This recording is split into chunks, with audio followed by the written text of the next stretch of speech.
Just about 7:05. Mrs. Zeski, would you like to come up and talk to us about water? Sure, absolutely. Good evening. Good evening. Always a pleasure to meet with the board.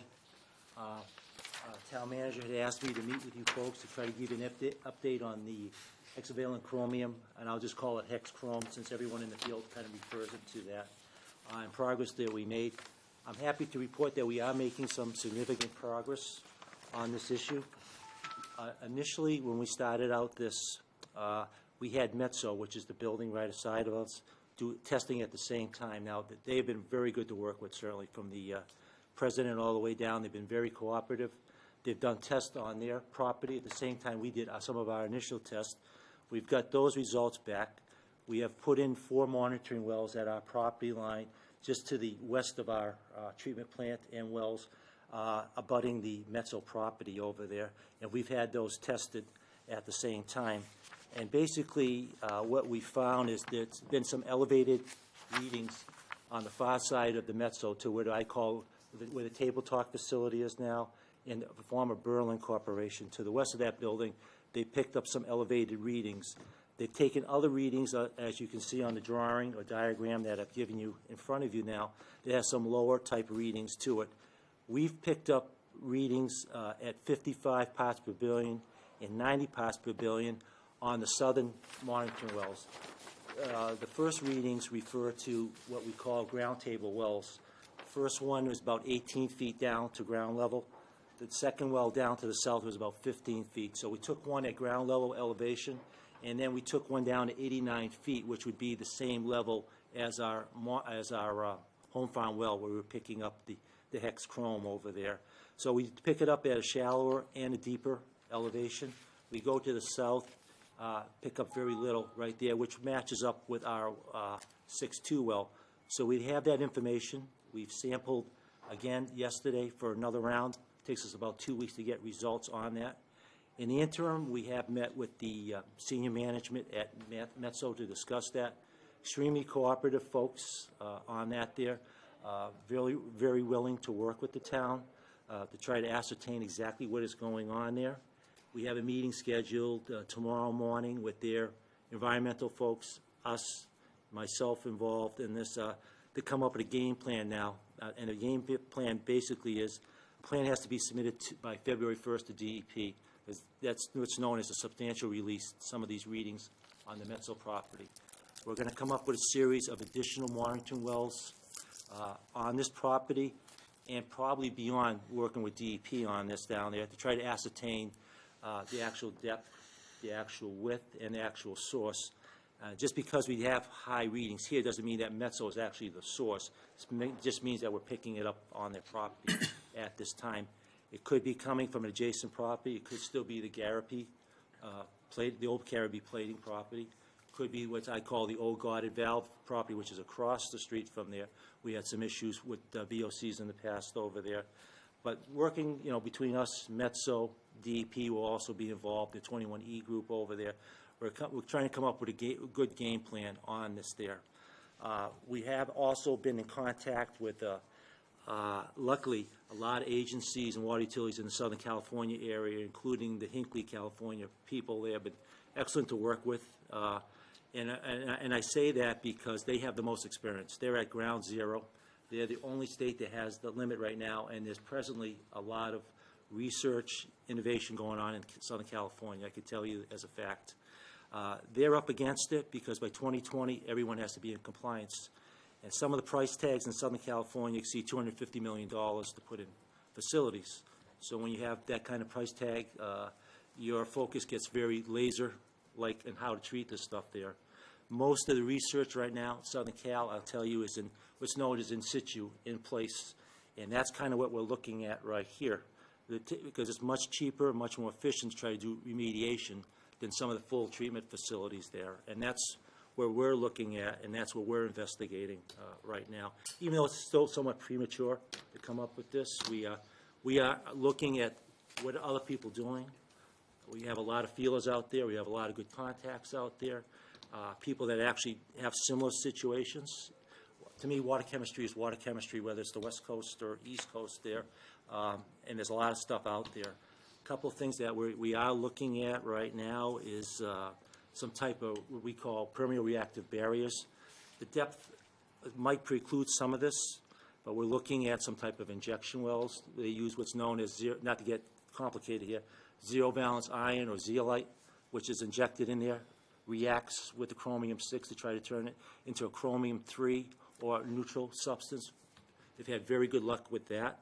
The only thing I hesitate on is we put zero valence iron in.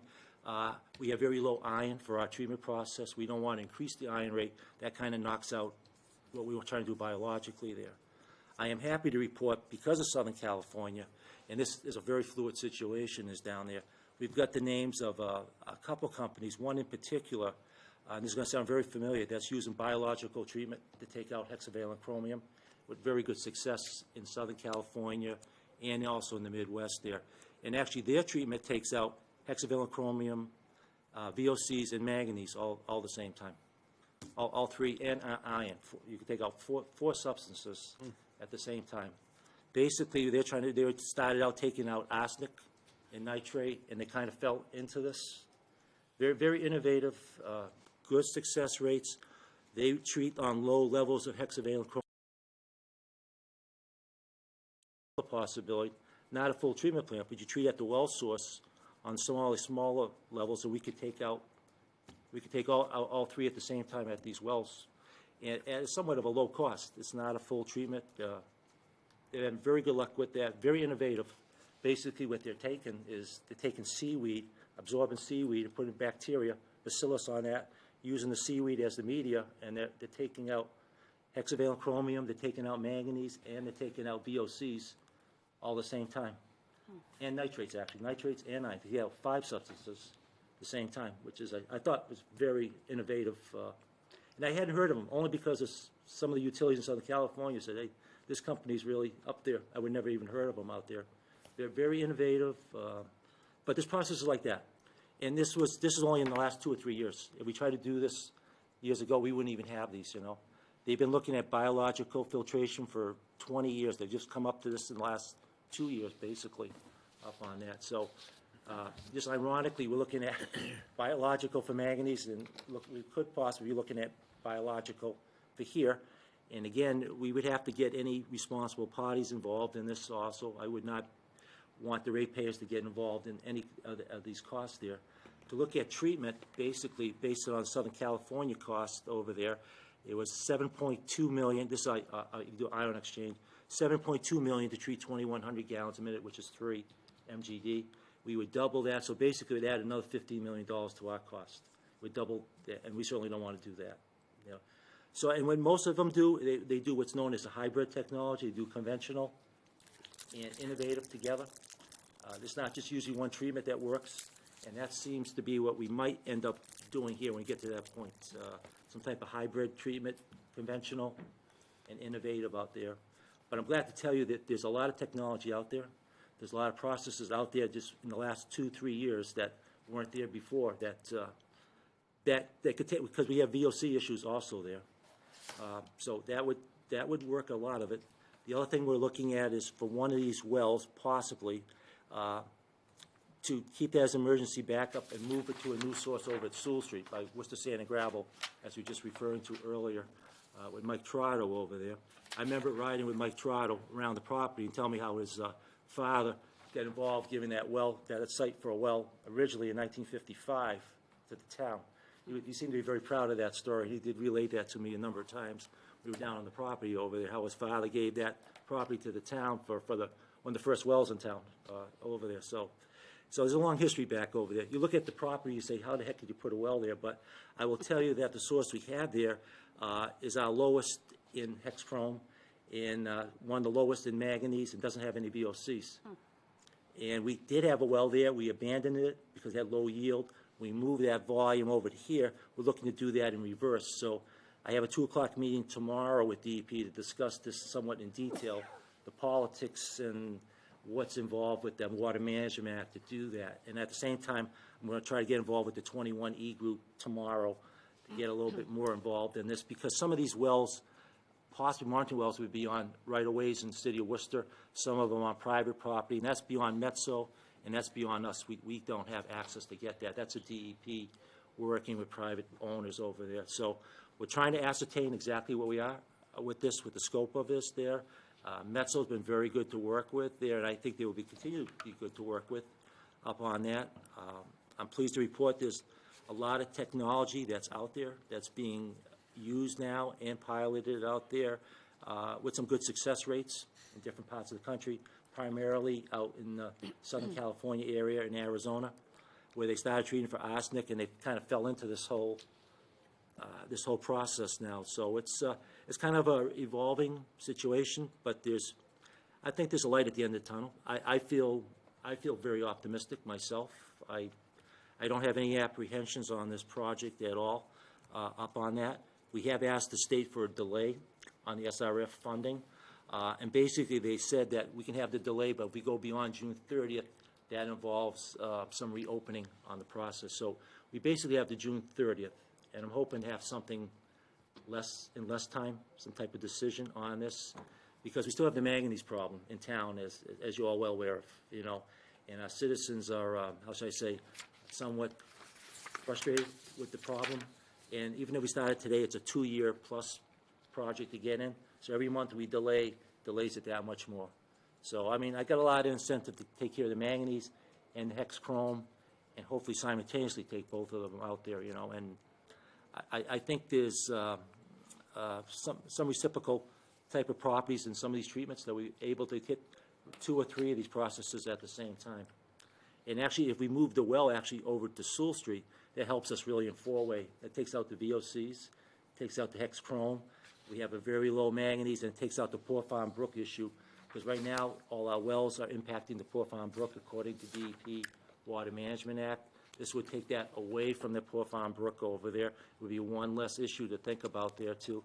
And, you know, I had this hesitancy when we moved the well from the volume, I should say, from Sewell over to here, is that if a contaminant comes in, it hits all the wells. That's the one liability. You have the water, and you kind of see this now. If you kind of spread it out, if something comes, at least you have stuff on either side, and that's kind of what we're trying to get back to for right now. So hopefully tomorrow, I'm hoping, and I feel confident we'll have a game plan, a unified plan by tomorrow on where these wells are going to go. You have a plan submitted to DEP. They're trying to get a drilling company kind of ASAP, because Dan and myself did relate to them the kind of the urgency, the timeline that the board and the town has to try to get this plant going. We can't really wait months and months on this. We need information now, and we need relevant information to make an educated type of decision on what to do, because the town does not want to spend $15 million and find out, hey, we got a future problem over there.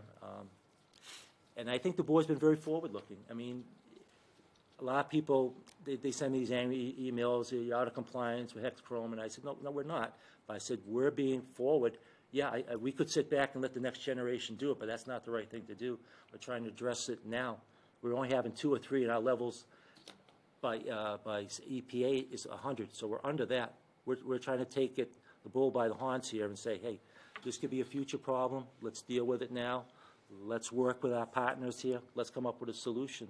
So I see something between us, Metso, DEP, some sharing of information from the West Coast utilities that are involved in this all together, try to come up with a solution on this. And but I think the solution's out there. It's just a matter of identifying exactly what we have here, what will work, and now it's going to take some pilot testing at that point in time. But the technology's there. I feel good, you know. But we'll see. All this takes time and it's money. And we'll have to see where it lies, I guess, from this point on there. And on the map, this shows our readings, the first and second readings, and along with the readings for Metso. On the readings you see on Metso, there was one separate well. They had the high reading initially, and they used 2 different labs just to verify. They had 1750, and they came back to 1500, so that's why you see those readings there. It's a verification on that particular reading down there. But again, they're cognizant of the problem, and they seem extremely willing to help and work with the town. Okay, question? Mr. Fitzgerald. I have a question. Thank you for the explanation. Yeah, I didn't mean to go that much detail. Well, but no, go ahead. there's a lot of detail there, and I think you said two things that resonate with me. You're going to either try to get it as it's coming across the Correct. gradient, Yep. or you're going to try to treat it at the well itself. Correct, yes, You'd rather treat it before it gets to the well, Yes. is what I heard. yes, And if you do that, there's technologies that are being developed, yes, some so new that we'll have to Right. find out about them as time goes on. that's correct. But in a sense, as we get material flowing from, let's say from west to east, generally speaking, Yes, down a hill, as you put these plugs in the earth, whether it's full of some biologic seaweed or anything else, it's an absorption process, what you're really talking about? In other words, as it passes through enough of these holes in the earth, it'll absorb the materials and to the extent possible, hold it until such time as to allow the pure water to go by, and Yep. you could then remove this material at some later date? I'm just trying to understand yes, what you do. can't, yes, yeah. There's two things. At shallower depths, you could put what's known as a permeable reactive barrier through there, either zeolinite or some type of iron. And I say permeable because the water can go through.